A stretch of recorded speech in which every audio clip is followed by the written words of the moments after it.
আসসালামু আলাইকুম রহমতুল্লাহ। আজকে দেখাবো কিভাবে আপনাদের কলার লাগাইতে হয়। এই কলারটা এমনি ধরতে হয়, ধরার পরে এখানে 3টা মেজারমেন্ট দিলে সবচেয়ে বেশি ভালো হয়। তার ভিতরে এটা হলো প্লেটের পাশ। প্লেটের পাশে এভাবে সেলাই দিলাম। এই যে আমি সেলাই দিতেছি, এভাবে সেলাই দিয়ে এই পাশে আটকে নিলাম।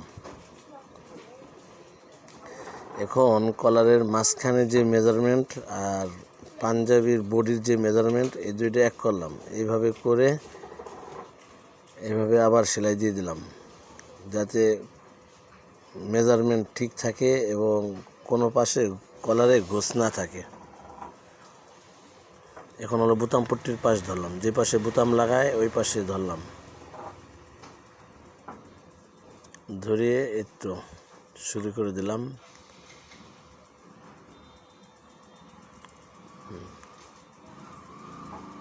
কলার যতটুক হোক আর না হোক, সব জায়গায় একই পরিমাণ সেলাই থাকবে, একই পরিমাণ সেলাই পড়বে।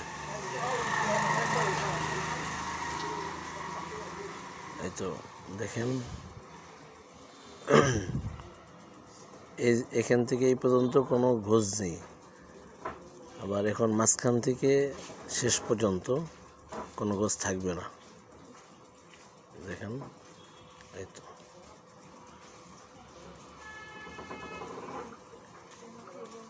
এটা Al Ifa tailors and fabrics, Nagarkanda, collar লাগানো।